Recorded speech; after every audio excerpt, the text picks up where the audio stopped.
Bram Stoker's Dracula. Chapter 4.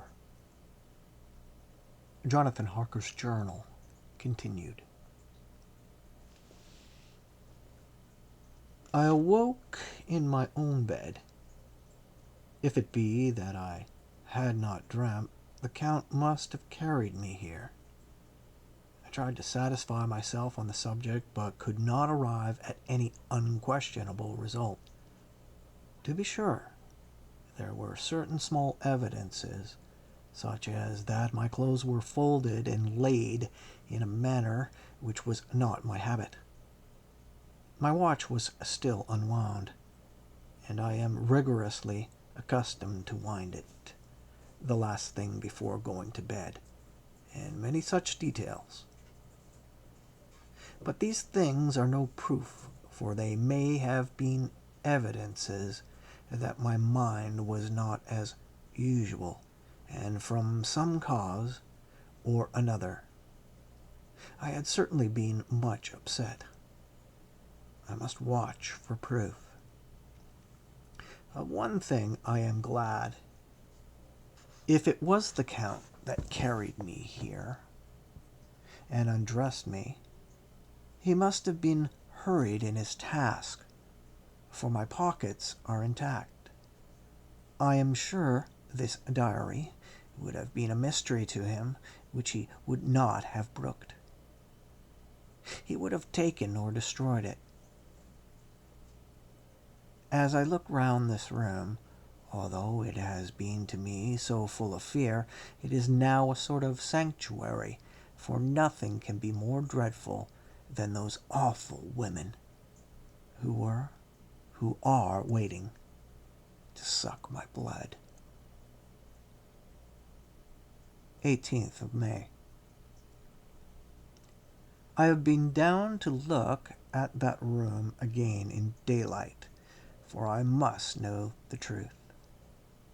When I got to the doorway at the top of that part of the woodwork was splintered. I could see that the bolt of the lock had not been shot, but the door is fastened from the inside. I fear it was no dream, and must act on this surmise. 19th of May. I am surely in the toils. Last night the Count asked me in the suavest tones to write 3 letters, one saying that my work here was nearly done, and that I should start for home within a few days, another that I was starting on the next morning from the time of the letter, and the third that I had left the castle and arrived in Bistritz. I would fain have rebelled, but felt that in the present state of things it would be madness to quarrel openly with the Count whilst I am so absolutely in his power, and to refuse would be to excite his suspicion and to arouse his anger. He knows that I know too much, and that I must not live, lest be dangerous to him. My only chance is to prolong my opportunities. Something may occur which will give me a chance to escape. I saw in his eyes something of that gathering wrath, which was manifest when he hurled that fair woman from him. He explained to me that posts were few and uncertain, and that my writing now would ensure ease of mind to my friends, and he assured me with so much impressiveness that he would countermand the later letters, which would be held over at Bistritz until due time, in case chance would admit of my prolonging my stay, that to oppose him would have been to create new suspicion.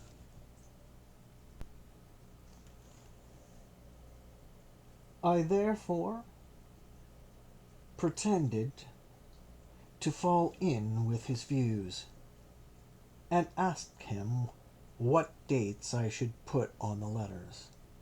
He calculated a minute, and then said, "The first should be June 12th, the second June 19th, and the third June 29th. I know now the span of my life. God help me. 28th of May. There is a chance of escape, or at any rate of being able to send word home. A band of Szgany have come to the castle and are encamped in the courtyard. These Szgany are gypsies. I have notes of them in my book. They are peculiar to this part of the world, though allied to the ordinary gypsies all the world over. There are thousands of them in Hungary and Transylvania who are almost outside all law. They attach themselves, as a rule, to some great noble or boyar, and call themselves by his name. They are fearless and without religion, save superstition, and they talk only their own varieties of the Romany tongue. I shall write some letters home, and shall try to get them to have them posted. I have already spoken to them through my window to begin an acquaintanceship. They took their hats off and made obeisance and many signs, which, however, I could not understand any more than I could have their spoken language. I have written the letters. Amina's is in shorthand, and I simply asked Mr. Hawkins to communicate with her. To her I have explained my situation, but without the horrors which I may only surmise. It would shock and frighten her to death were I to expose my heart to her. Should the letters not carry, then the Count shall not yet know my secret or the extent of my knowledge. I have given the letters. I threw them through the bars of my window with a gold piece, and made what signs I could to have them posted. The man who took them pressed them to his heart and bowed, and then put them in his cap. I could do no more. I stole back to the study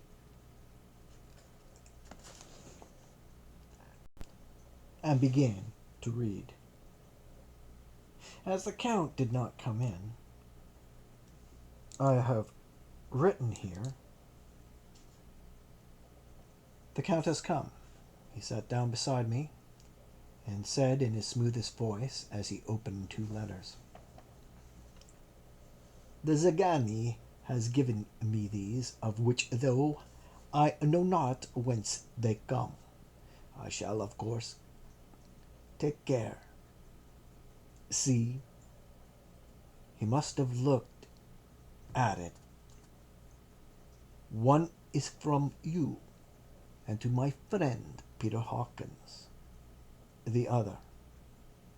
Here he caught sight of the strange symbols as he opened the envelope, and the dark look came into his face, and his eyes blazed wickedly. "The other is a vile thing, an outrage upon friendship and hospitality. It is not signed. Well, so it cannot matter to us." And he calmly held letter and envelope in the flame of the lamp till they were consumed. Then he went on. "The letter to Hawkins, that I shall, of course, send on. since it is yours. Your letters are sacred to me. Your pardon, my friend, that unknowingly I did break the seal. Will you not cover it again? He held out the letter to me, and with a courteous bow handed me a clean envelope. I could only redirect it and hand it to him in silence. When he went out of the room, I could hear the key turn softly. A minute later, I went over and tried it, and the door was locked. When an hour or two after the Count came quietly into the room, his coming wakened me, for I had gone to sleep on the sofa. He was very courteous and very cheery in his manner, and seeing that I had been sleeping, he said, "So, my friend, you are tired? Get to bed. There is the surest rest. I may not have the pleasure to talk tonight, since there are many labors to me, but you will sleep, I pray." I passed to my room and went to bed, and strange to say, slept without dreaming. Despair has its own calms. May 31st. This morning, when I woke, I thought I would provide myself with some paper and envelopes from my bag and keep them in my pocket, so that I might write in case I should get an opportunity. But again a surprise, again a shock. Every scrap of paper was gone, and with it all my notes, my memoranda relating to railways and travel, my letter of credit, in fact, all that might be useful to me were I once outside the castle. I sat and pondered a while, and then some thought occurred to me, and I made search of my portmanteau and in the wardrobe where I had placed my clothes. The suit in which I had travelled was gone, and also my overcoat and rug. I could find no trace of them anywhere. This looked like some new scheme of villainy.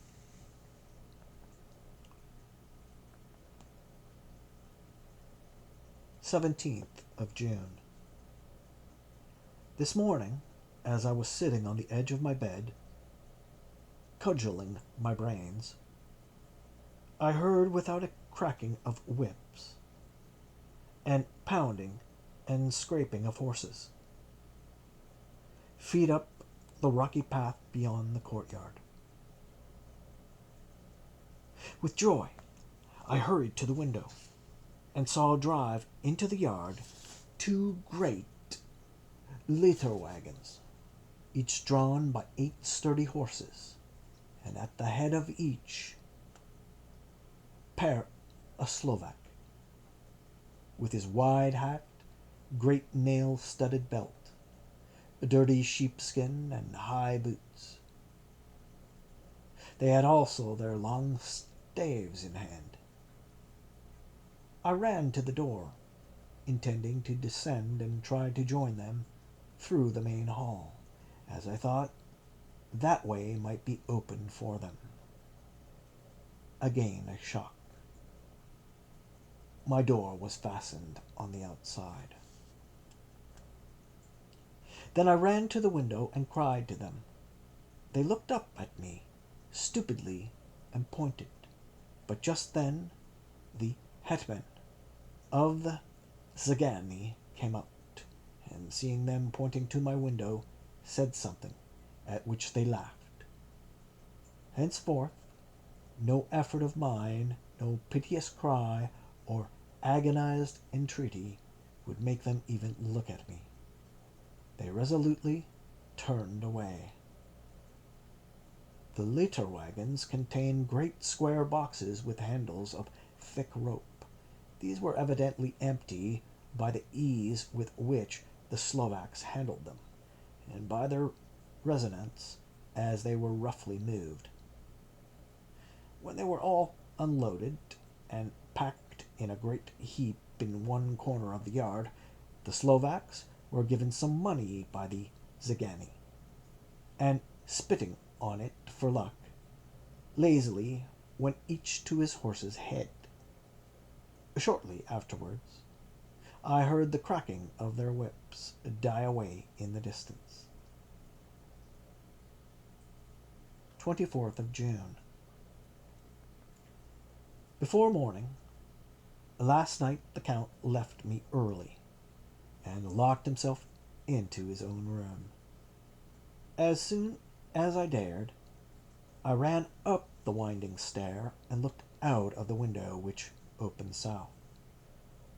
I thought I would watch for the Count, for there is something going on. The Zagani are quartered somewhere in the castle and are doing work of some kind. I know it, for now and then I hear a far-away muffled sound as of mattock and spade, and whatever it is, it must be to the end of some ruthless villainy. I had been at the window somewhat less than half an hour when I saw something coming out of the Count's window. I drew back and watched carefully, and saw the whole man emerge. It was a new shock to me to find that he had on the suit of clothes which I had worn whilst travelling here, and slung over his shoulder the terrible bag which I had seen the woman take away. There could be no doubt as to his quest, and in my garb too.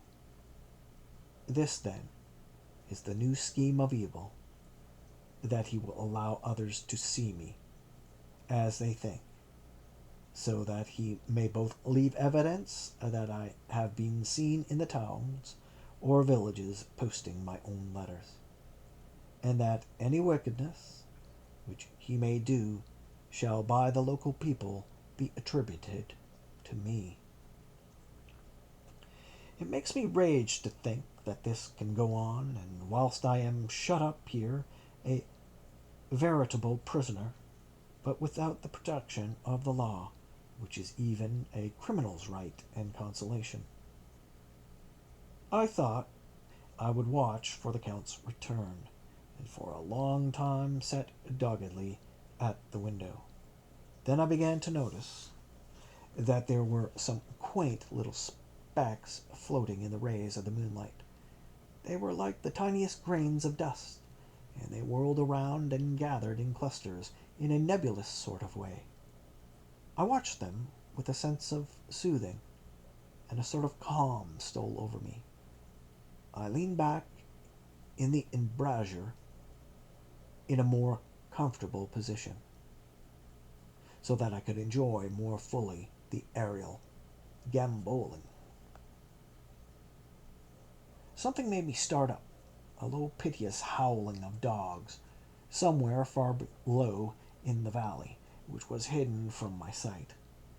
Louder it seemed to ring in my ears, and the floating motes of dust to take new shapes to the sound as they danced in the moonlight. I felt myself struggling to awake to some call of my instincts. Nay, my very soul was struggling, and my half-remembered sensibilities were striving to answer the call. I was becoming hypnotized.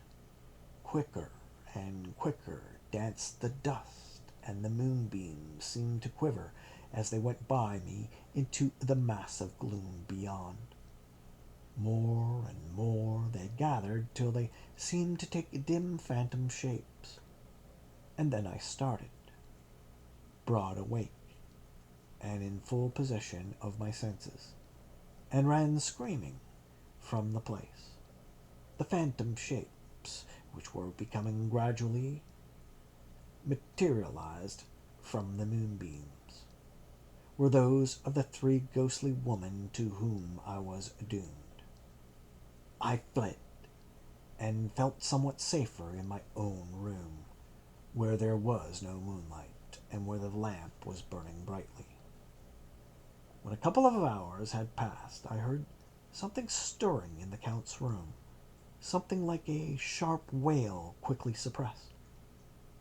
And then there was deep silence. Deep, awful silence, which chilled me. With a beating heart, I tried the door, but I was locked in my prison and could do nothing. I sat down and simply cried. As I sat, I heard a sound in the courtyard without, the agonized cry of a woman. I rushed to the window, and throwing it up, peered out between the bars. There, indeed, was a woman with disheveled hair, holding her hands over her heart, as one distressed with running. She was leaning against the corner of the gateway. When she saw my face at the window, she threw herself forward, and shouted in a voice laden with menace, "Monster! Give me my child!" She threw herself on her knees, and raising up her hands, cried the same words in tones which wrung my heart. Then she tore her hair and beat her breast, and abandoned herself to all the violences of extravagant emotion. Finally, she threw herself forward, and though I could not see her, I could hear the beating of her naked hands against the door. Somewhere high overhead, probably on the tower, I heard the voice of the Count calling in his harsh metallic whisper.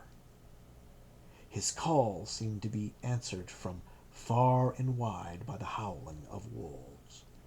Before many minutes had passed, a pack of them poured like a pent-up dam when liberated through the wide entrance into the courtyard. There was no cry from the woman, and the howling of the wolves was but short.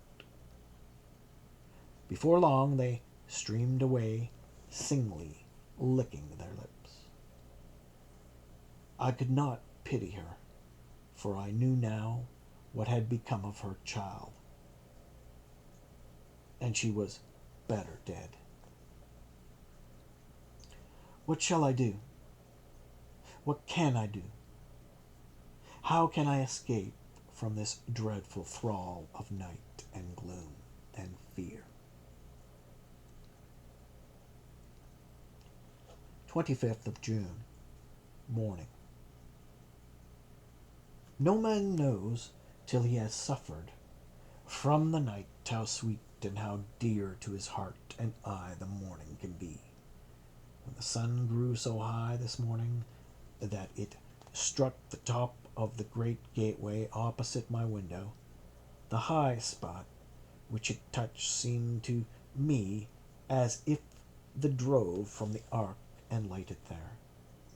My fear fell from me as if it had been a vaporous garment which dissolved in the warmth. I must take action of some sort while the courage of the day is upon me. Last night one of my post-dated letters went to post, the first of that fatal series which is to blot out the very traces of my existence from the earth. Let me not think of it. Action.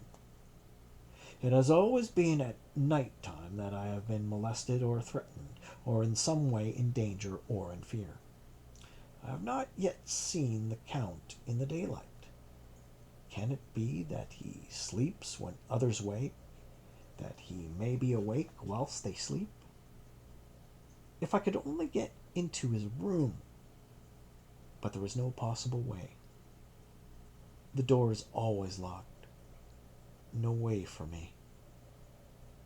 Yes, there is a way, if one dares to take it.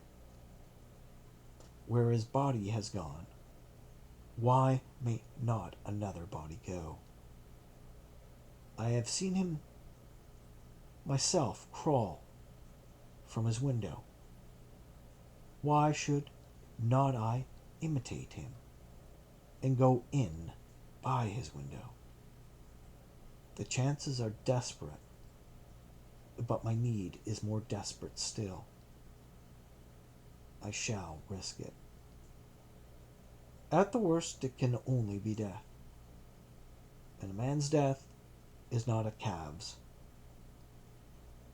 And the dread hereafter may still be open to me. God help me in my task. A goodbye, Mina, if I fail. A goodbye, my faithful friend and second father. Goodbye, all. And last of all, Mina. Same day, later. I have made the effort, and God helping me, have come safely back to this room. I must put down every detail in order. I went whilst my courage was fresh straight to the window on the south side, and at once got outside on the narrow ledge of stone which runs round the building on this side. The stones were big and roughly cut, and the mortar had by process of time been washed away between them. I took off my boots and ventured out on the desperate way. I looked down once, so as to make sure that a sudden glimpse of the awful depth would not overcome me, but after that kept my eyes away from it. I knew pretty well the direction and distance of the Count's window, and made for it as well as I could, having regard to the opportunities available. I did not feel dizzy. I suppose I was too excited, and the time seemed ridiculously short till I found myself standing on the window sill and trying to raise up the sash. I was filled with agitation, however, when I bent down and slid feet foremost in through the window. Then I looked around for the Count, but with surprise and gladness made a discovery. The room was empty. It was barely furnished with odd things which seemed to have been never used. The furniture was something the same style as that in the south rooms, and was covered with dust.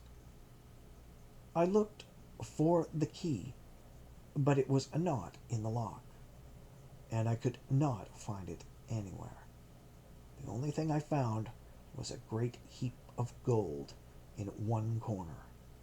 Gold of all kinds, Roman and British and Austrian and Hungarian and Greek and Turkish money, covered with a film of dust as though it had lain long in the ground. None of it, that I noticed, was less than 300 years old. There were also chains and ornaments, some jeweled, but all of them old and stained. At one corner of the room was a heavy door.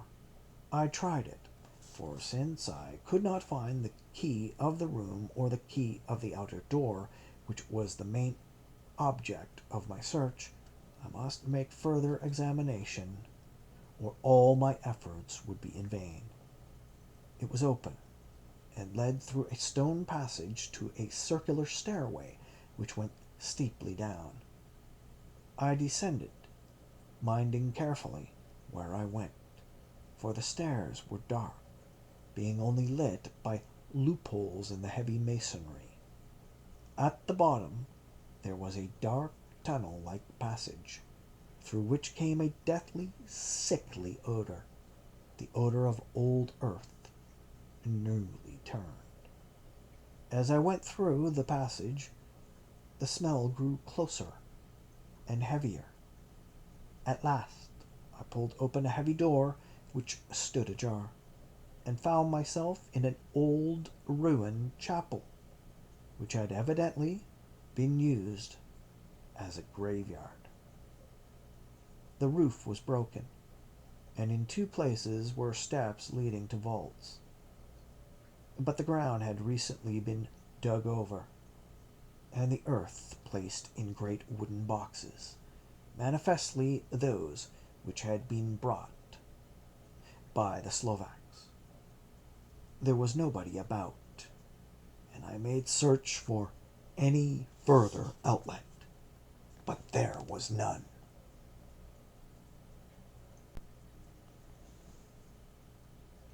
Then I went over every inch of the ground, so as not to lose a chance. I went down even into the vaults, where the dim light struggled, although to do so was a dread to my very soul. Into 2 of these I went, but saw nothing, except fragments of old coffins and piles of dust. In the 3rd, however, I made a discovery. There, in one of the great boxes, of which there were 50 in all, on a pile of newly dug earth, lay the Count. He was either dead or asleep. I could not say which, for the eyes were open and stony, but without the glassiness of death, and the cheeks had a warmth of life through all their pallor, and the lips were as red as ever. But there was no sign of movement, no pulse, no breath, no beating of the heart.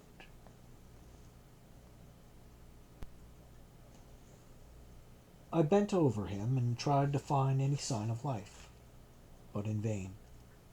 He could not have lain there long, for the earthy smell would have passed away in a few hours. By the side of the box was its cover, pierced with holes here and there. I thought he might have the keys on him, but when I went to search, I saw the dead eyes, and in them, dead though they were, such a look of hate, though unconscious of me or my presence, that I fled from the place, and leaving the Count's room by the window, crawled again up the castle wall. Regaining my own chamber, I threw myself, panting, upon the bed, and tried to think. 29th of June. Today is the date of my last letter, and the Count has taken steps to prove that it was genuine, for again I saw him leave the castle by the same window, and in my clothes. As he went down the wall, lizard fashion, I wished I had a gun or some lethal weapon that I might destroy him, but I fear that no weapon wrought alone by man's hand would have any effect on him.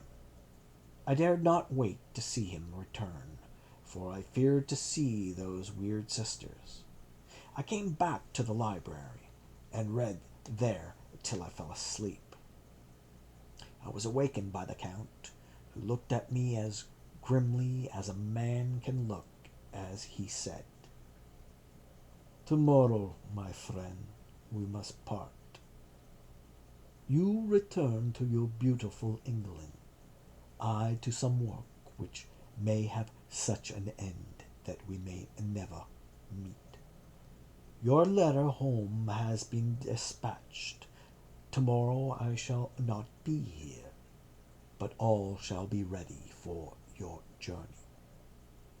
In the morning come the Zagani, who have some labors of their own here, and also come some Slovaks.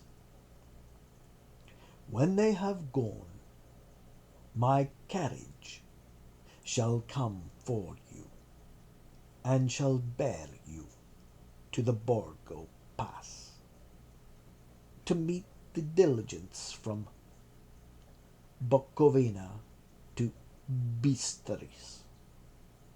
But I am in hopes that I shall see more of you at Castle Dracula."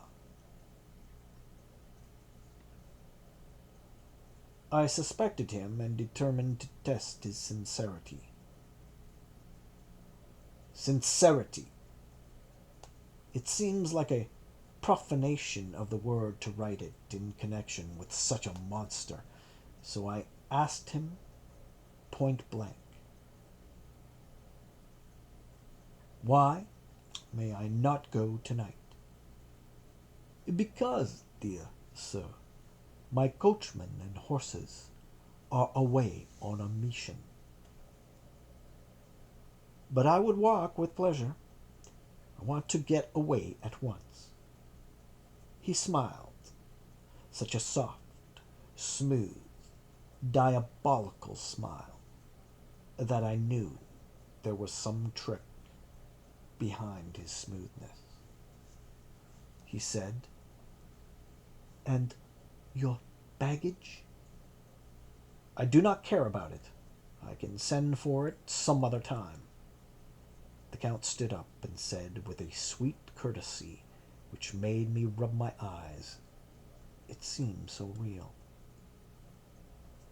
"You English have a saying which is close to my heart. For its spirit is that which rules our boyars. Welcome the coming speed, the parting guest. Come with me, my dear young friend. Not an hour shall you wait in my house against your will. Though sad I am, at your going, and that you so suddenly desire it. Come." With a stately gravity, he with the lamp preceded me down the stairs and along the hall. Suddenly he stopped. "Hark!" Close at hand came the howling of many wolves. It was almost as if the sound sprang up at the raising of his hand, just as the music of a great orchestra seems to leap under the baton of the conductor. After a pause of a moment, he proceeded in his stately way to the door, drew back the ponderous bolts, unhooked the heavy chains, and began to draw it open. To my intense astonishment, I saw that it was unlocked. Suspiciously, I looked all round, but could see no key of any kind. As the door began to open, the howling of the wolves without grew louder and angrier, their red jaws with champing teeth, and their blunt-jawed, clawed feet, as they leaped, came in through the opening door. I knew that to struggle at the moment against the Count was useless. With such allies as these at his command, I could do nothing. But still the door continued slowly to open, and only the Count's body stood in the gap. Suddenly it struck me that this might be the moment and the means of my doom. I was to be given to the wolves, and at my own instigation. There was a diabolical wickedness in the idea great enough for the Count, and as a last chance I cried out, "Shut the door! I shall wait till morning," and covered my face with my hands to hide my tears of bitter disappointment. With one sweep of his powerful arm, the Count threw the door shut, and the great bolts clanged and echoed through the hall as they shot back into their places. In silence we returned to the library, and after a minute or two I went to my own room. Last I saw of Count Dracula was his kissing his hand to me with a red light of triumph in his eyes, and with a smile that Judas in hell might be proud of. When I was in my room and about to lie down, I thought I heard a whispering at my door. I went to it softly and listened. Unless my ears deceive me, I heard the voice of the Count. Back, back to your own place. Your time is not yet come. Wait, have patience. Tomorrow night is yours. There was a low, sweet ripple of laughter, and in a rage I threw open the door and saw without the three terrible women licking their lips. As I appeared, they all joined in a horrible laugh and ran away. I came back to my room and threw myself on my knees. It is then so near the end. Tomorrow, Lord help me, and those to whom I am dear. 30th of June, morning. These may be the last words I ever write in this diary. I slept till just before the dawn, and when I woke, threw myself on my knees, for I determined that if death came, he should find me ready. At last, I felt that subtle change in the air, and knew that the morning had come. Then came the welcome cock-crow, and I felt that I was safe. With a glad heart I opened my door and ran down to the hall. I had seen that the door was unlocked, and now escape was before me. With hands that trembled with eagerness, I unhooked the chains and drew back the massive bolts. But the door would not move. Despair seized me. I pulled and pulled at the door, and shook it till, massive as it was, it rattled in its casement. I could see the bolt shut. It had been locked after I left the Count. Then a wild desire took me to obtain that key at any risk, and I determined then that there to scale the wall again and gain the Count's room. He might kill me, but death now seemed the happier choice of evils. Without a pause, I rushed up to the east window and scrambled down the wall, as before, into the Count's room. It was empty, but that was as I expected. I could not see a key anywhere, but the heap of gold remained. I went through the door, in the corner, and down the winding stair, and along the dark passage to the old chapel. I knew now well enough where to find the monster I sought.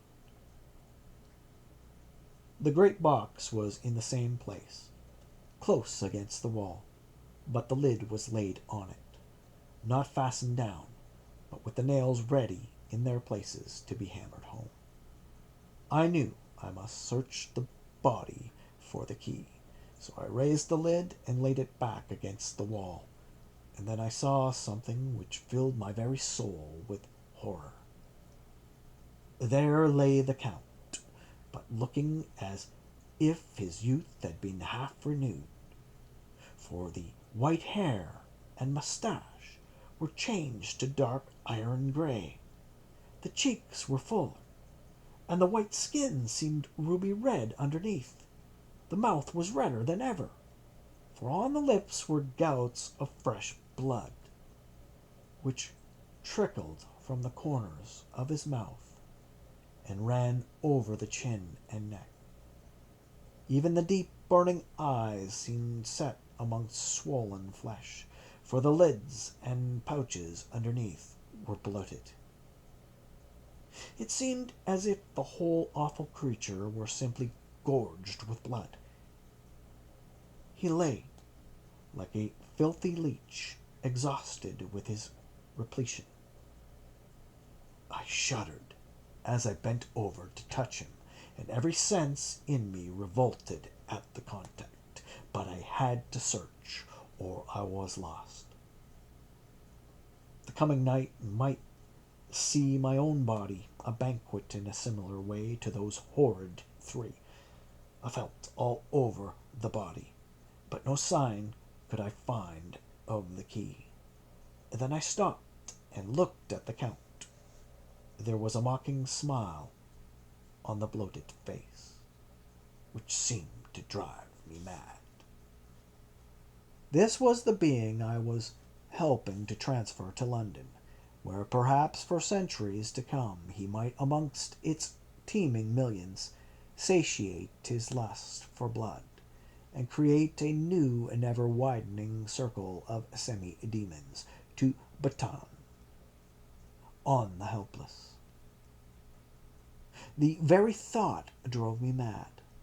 A terrible desire came upon me to rid the world of such a monster. There was no lethal weapon at hand, but I seized a shovel, which the workmen had been using to fill the cases, and lifted it high, struck with the edge downward at the hateful face. But as I did so, the head turned, and the eyes fell upon me with all their blaze of basilisk horror. The sight seemed to paralyze me, and the shovel turned in my hand and glanced from the face, merely making a deep gash above the forehead. The shovel fell from my hand across the box, and as I pulled it away, the flange of the blade caught the edge of the lid, which fell over again and hid the horrid thing from my sight. The last glimpse I had was of the bloated face, blood-stained and fixed with a grin of malice, which would have held its own in the northernmost hell. I thought and thought what should be my next move, but my brain seemed on fire, and I waited with a despairing feeling growing over me. As I waited, I heard in the distance a gypsy song, sung by merry voices, coming closer, and through their song the rolling of heavy wheels and the cracking of whips. The Zagani and the Slovaks of whom the Count had spoken were coming.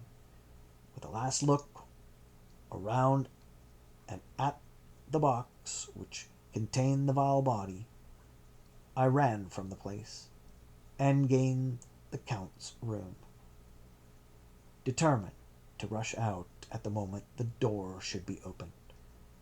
With strained ears I listened and heard downstairs the grinding of the key in the great lock and the falling back of the heavy door. There must have been some other means of entry, or someone had a key for one of the locked doors.